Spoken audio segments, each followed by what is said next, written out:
कहानी की शुरुआत में हम एक फैमिली को देखते हैं जिसमें हस्बैंड का नाम इवन और वाइफ का नाम कैरन होता है। ये दोनों अपने 2 बच्चों के साथ बड़ी खुशी से रह रहे होते हैं। कैरन एक आर्ट गैलरी में काम करती थी तो वहीं इवन एक आर्किटेक्ट था। एक दिन इवन और कैरन दोनों अपने बच्चों के साथ बीच ट्रिप पर घूमने का प्लान बनाते हैं, लेकिन एन मौके पर इवन को आर्किटेक्चर का अर्जेंट काम आने की वजह से वो अपनी फैमिली के साथ नहीं जा पाता। इसलिए कैरन अकेले ही अपने बच्चों के साथ बीच ट्रिप पर घूमने चली जाती है और इवन अपने डॉग के साथ घर पर ही रह जाता है। रात को जब इवन अपने आर्किटेक्ट का जरूरी काम कर रहा होता है तभी उसके घर का बेल बजता है और जब वो दरवाजा खोलता है तो उसे 2 लड़कियां बारिश की वजह से भीगी हुई दिखाई देती हैं, जिनमें से एक का नाम बेल और दूसरी का नाम जेनेसिस था। वो इवन को बताती हैं कि हम लोग पार्टी में जा रहे थे, लेकिन अचानक हम रास्ता भटक गए और बारिश के कारण हमारे फोन्स भी भीग कर बंद हो गए हैं। उनकी ये बात सुनकर इवन उनकी हेल्प करने के लिए उनको घर के अंदर आने के लिए कहता है, जहाँ सबसे पहले वो उन्हें टॉवल्स देता है और साथ ही एक लड़की को आईपैड भी देता है ताकि वो अपने पार्टी का लोकेशन ढूंढ पाए। वो लड़की आईपैड पर सर्च करके देखती है कि उनकी पार्टी की लोकेशन यहाँ से बहुत दूर है, इसलिए इवन उन दोनों के लिए एक कैब बुक करता है जो 45 मिनट में यहाँ पहुँचने वाली थी। अब क्योंकि वो दोनों लड़कियाँ बारिश में काफी ज्यादा भीग चुकी थी, इसलिए वो इवन के घर का बाथरूम यूज करके फ्रेश होकर इवन के पास जाती हैं, जहाँ इवन उनके लिए कॉफी बना रहा था। इसके बाद इवन इनके साथ बैठकर बातें करने लगता है।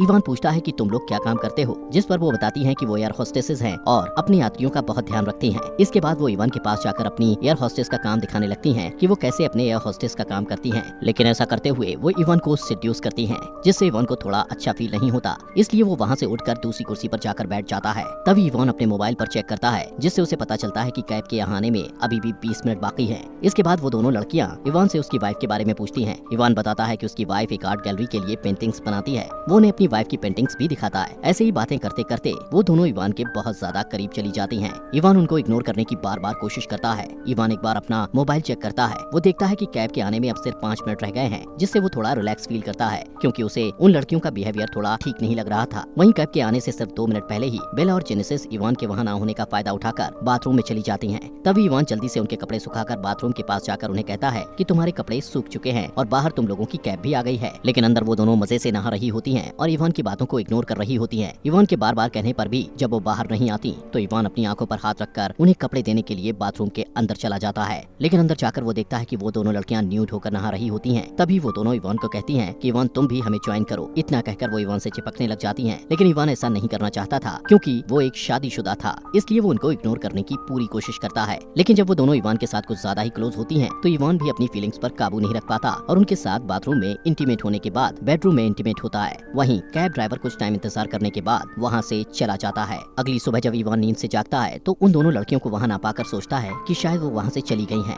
लेकिन तभी उसे किचन से उनके हंसने की आवाज आती है। किचन में जाते ही वो देखता है कि उन्होंने किचन का काफी बुरा हाल कर दिया है। तभी इवन को कैरन का वीडियो कॉल आता है और उससे बात करने के लिए वो बाहर चला जाता है। अपनी वाइफ से बात करने के बाद वो अंदर आकर गुस्से में उन्हें कहता है कि जल्दी से अपने कपड़े पहनो और मेरे घर से दफा हो जाओ। लेकिन कुछ टाइम बाद वो देखता है कि वो दोनों उसकी वाइफ की बनाई हुई आर्ट्स को खराब कर रही हैं, जिससे अब इवन पूरे गुस्से में उन्हें कहता है कि मैं अब पुलिस को कॉल कर रहा हूँ और अगर तुम्हें जेल जाने से बचना है तो यहाँ से तुरंत चले जाओ। ये सुनकर बेल और जेनेसिस हंसने लगती हैं। वो कहती हैं कि हम दोनों अंडर एज हैं और तुम कल रात हमारे साथ इंटीमेट हो चुके हो, जो कि कानूनन जुर्म है, इसलिए अगर तुम पुलिस को बुलाओगे तो पुलिस उल्टा तुम्हें ही पकड़कर जेल में डालेगी। ये सुनकर इवन सोचता है कि कल रात उसने कितनी बड़ी गलती कर दी है। तभी दरवाजे पर कोई बेल बजाता है। दरवाजा खोलने पर इवन को कैरन की दोस्त विवियन नजर आती है, जो वहाँ इवन से ये पूछने आई थी कि कहीं उसे किसी चीज की जरूरत तो नहीं। वहीं इवन उसे देखकर काफी ज्यादा डर जाता है कि कहीं वो घर पर बेल और जेनेसिस को ना देख ले। उनकी बातचीत के दौरान जेनेसिस अचानक से बाहर आकर इवन के साथ चिपकने लगती है। ये देखकर विवियन को लगता है कि इवन का उस लड़की के साथ अफेयर चल रहा है, जिससे वो गुस्से में गालियां देकर वहाँ से चली जाती है। इवन को उन दोनों पर बहुत ज्यादा गुस्सा आता है और इसलिए अब वो सच में पुलिस को कॉल करने लगता है। ये देखकर बेल और जेनेसिस डर जाती हैं और तुरंत वहाँ से जाने के लिए मान जाती हैं। जिसके बाद इवन उन दोनों को अपनी कार में बैठाकर वहाँ से ले जाता है और कुछ दूर जाकर उनको एक घर के सामने ले जाकर छोड़ देता है। वहाँ से इवन वापस अपने घर आता है और देखता है कि बेल और जेनेसिस ने उसके घर को काफी गंदा कर दिया था, इसलिए वो पहले अपने घर की सफाई करता है और फिर अपना आर्किटेक्ट का काम करने के लिए बैठ जाता है। तभी उसे अपने घर में कुछ गिरने की आवाज सुनाई देती है। वो देखता है कि उसकी फैमिली फोटो नीचे गिरी है। अब जैसे ही वो फोटो को उठाने के लिए नीचे झुकता है तो पीछे से जेनेसिस फायर एक्सटिंग्विशर को उसके सर पर मारकर उसे बेहोश कर देती है। कुछ टाइम बाद जब इवन को होश आता है तो वो खुद को रस्सियों से बेड पर बंधा हुआ पाता है। वो जेनेसिस को चिल्लाकर बोलता है कि मेरी रस्सियां खोलो, लेकिन वो उसकी एक नहीं सुनती। तभी बेल इवन की बेटी की स्कूल यूनिफॉर्म पहनकर वहाँ आती है और वो दोनों मिलकर इवन के कपड़े उतारने लगती हैं, लेकिन इवन उन्हें रोकने की पूरी कोशिश करता है। उसी समय इवन के फोन पर उसकी वाइफ कैरन का वीडियो कॉल आता है, जिससे जेनेसिस इवन को कहती है कि अगर तुम बेल के साथ इंटीमेट नहीं हुए तो हम दोनों तुम्हारे कपड़े उतारकर तुम्हारी वाइफ को वीडियो कॉल पर कहेंगे कि तुम हमारे साथ मजे कर रहे हो। ये देखकर इवन उनकी बात मान लेता है। इसके बाद बेल इवन के साथ इंटीमेट होने लगती है। वहीं जेनेसिस उन दोनों की रिकॉर्डिंग करने लग जाती है। थोड़ी देर बाद जब जेनेसिस कुछ खाने के लिए बाहर की तरफ जाती जाती है तो इवन बेल के साथ इंटीमेट होते टाइम अपनी पूरी ताकत लगाकर अपने हाथ से रस्सियां खोल लेता है और बेल को धक्का देकर नीचे गिरा देता है। इसके बाद वो जेनेसिस के पास जाता है जो कुछ खा रही थी। जेनेसिस उसके इंजर्ड शोल्डर पर जोर से अटैक करके उसे फिर से बेहोश कर देती है। कुछ देर बाद इवन को होश आता है और वो खुद को एक चेयर से बंधा पाता है, जहाँ जेनेसिस और बेल उसके साथ एक क्विज गेम खेलने लगते हैं। कुछ समय बाद कैरन के साथ काम करने वाला एक वर्कर जिसका नाम लुइस था,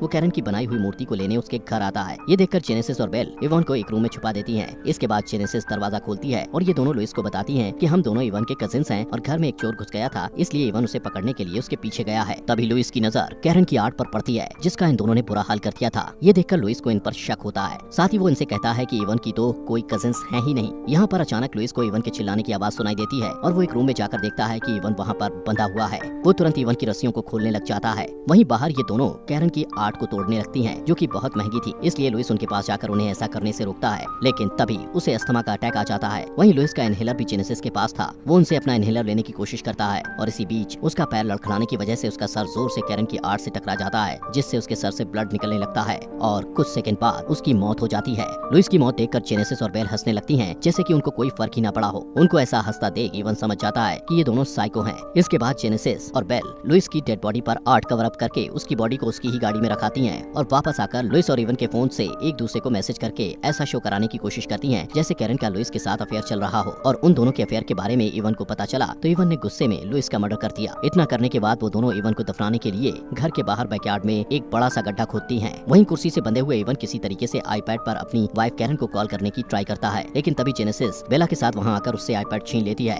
और उस पर बहुत गुस्सा करती है, जिससे ये दोनों इवन के घर को पूरी तरह से खराब कर देती हैं और इवन के बाल काट कर उन्हें छोटा कर देती हैं। उसी रूम में जेनेसिस को इवन की छुपाई हुई एक गन मिलती है, जिससे वो बेल को इवन के हाथ पैर खोलने के लिए कहती है। जेनेसिस इवन को कहती है कि अब हम दोनों तुम्हारे साथ हाइड एंड सीक खेलेंगे और अगर तुम पकड़े गए तो तुम्हें शूट करके मार दिया जाएगा। इवन तुरंत घर में छिपने लगता है। वहीं जेनेसिस और बेल उसे ढूंढने लगते हैं। तभी इवन घर से भागने के लिए बाहर की तरफ जाने लगता है, लेकिन जेनेसिस उसके पास जाकर उसे ढूंढ लेती है। तभी इवन जोर जोर से चिल्लाकर मदद मांगने की कोशिश करता है, लेकिन जेनेसिस उसे गन पॉइंट पर चुप करवा देती है। यहाँ से सीन शिफ्ट होता है और हम मॉर्निंग में देखते हैं कि ये दोनों इवन को उस गड्ढे के पास ले जाकर उसे वहाँ दफना देते हैं, लेकिन ये इवन के सर को जमीन के बाहर रखते हैं। ये इवन को बताती हैं कि हम तुम्हें मारना नहीं चाहते थे, हम तो सिर्फ अपने मजे के लिए तुम्हारा इस्तेमाल कर रहे थे और हमें तुम्हें टॉर्चर करने में बहुत मजा आ रहा है। इसके बाद बेल इवन को उसके फोन पर वही वीडियो दिखाती है जिसमें वो इवन की बेटी की स्कूल यूनिफॉर्म पहनकर उसके साथ इंटीमेट हो रही थी और ये वीडियो जेनेसिस ने रिकॉर्ड किया था। अब इस वीडियो को बेल इवन के फेसबुक प्रोफाइल में अपलोड करके उस पर लिखती है कि हैप्पी फादर्स डे, ताकि सबको लगे कि ये वीडियो खुद इवन ने अपलोड की है। वो दोनों इवन को कहती हैं कि अब हमें एक नया शिकार करने जाना है और वहाँ से चली जाती हैं। वहीं इवन काफी मुश्किल से अपना हाथ बाहर निकालकर उस वीडियो को डिलीट करने की कोशिश करता है, लेकिन गलती से उसे डिलीट की जगह लाइक प्रेस हो जाता है। कुछ घंटों बाद जब कैरन अपने बच्चों के साथ घर आती है तो घर को तहस नहस हुआ देखकर उसको कुछ भी समझ नहीं आता। वो सोचती है कि उसके जाने के बाद इवन ने अपने दोस्तों के साथ खूब पार्टी की और इसी के साथ ये मूवी यहीं पर खत्म हो जाती है। मूवी के एंड में हमें इवन को नहीं दिखाया जाता कि आखिर वो बचा